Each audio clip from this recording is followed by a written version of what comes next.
फडकुले सभागृह येथे समृद्धी कला मंचच्या वतीनं आयोजित करण्यात आलेल्या समृद्धी करंडक राज्यस्तरीय वक्तृत्व स्पर्धामध्ये मुंबईच्या यश पाटील प्रथम क्रमांक तर महाडचा अमोल गोळे द्वितीय क्रमांक आला आहे।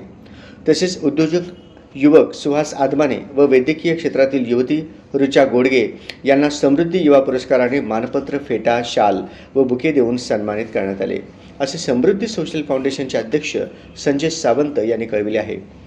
महाराष्ट्राच्या कानाकोपऱ्यातून 47 स्पर्धकांनी आपल्या प्रभावी वक्तृत्व कौशल्याच्या जोरावर उपस्थित श्रोत्यांना मंत्रमुग्ध केले। पारितोषिक वितरण समारंभाच्या अध्यक्षस्थानी राजन सावंत, प्रमुख पाहुणे विद्यापीठाचे सहाय्यक कुलसचिव शिवाजी शिंदे होते। याप्रसंगी ॲडव्होकेट बसवराज तलगर, दीपक काळे, डॉक्टर सुभाष कदम, कृष्णकांत चव्हाण, समचंद दत्तू, राजू पॅटी, सुमित फुलमामडी, चंद्रकांत होळकर, मल्हारी बनसोडे, किरण लोंढे यांची प्रमुख उपस्थिती होती। तेव्हा सुंदर गाणं तयार होतं। सप्तसुरांनी एकत्र यावं तेव्हा सुंदर गाणं तयार होतं। 5 बोटांनी एकत्र यावं तेव्हा एक वज्रमूठ तयार होते।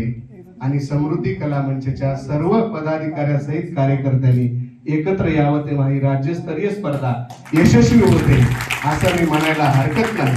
पुन्हा एकदा शुभेच्छा देतो आणि थांबतो।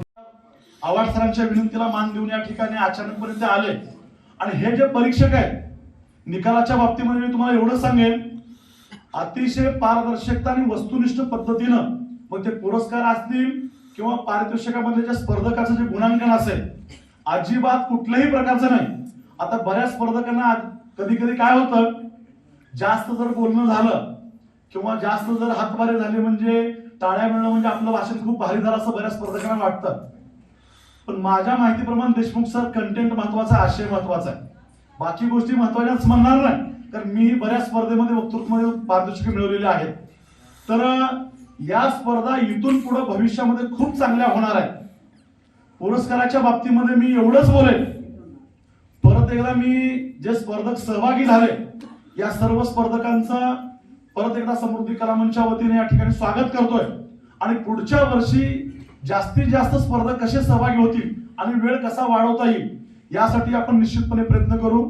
शक्यतो प्राथमिक फेरी सुरुवातीला घेऊन अंतिम फेरीकडे सुद्धा आपण येण्याचा प्रयत्न करू आणि इथून पुढे महाराष्ट्रातून चांगले स्पर्धक कसे या स्पर्धेला सहभागी होतील आणि महाराष्ट्रातले मॉडेल स्पर्धा आपल्याला कशी करता येईल याचंही नियोजन आपण करू।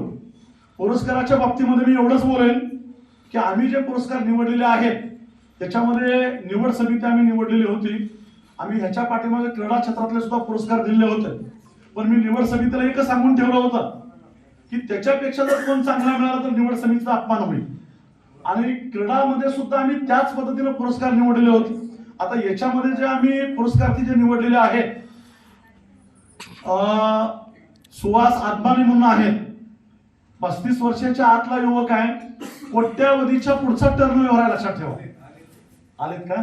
तर मी त्यांना विनंती करतोय की त्यांनी प्लीज फेटा बांधून घ्यावा सुरुवातीला इथं।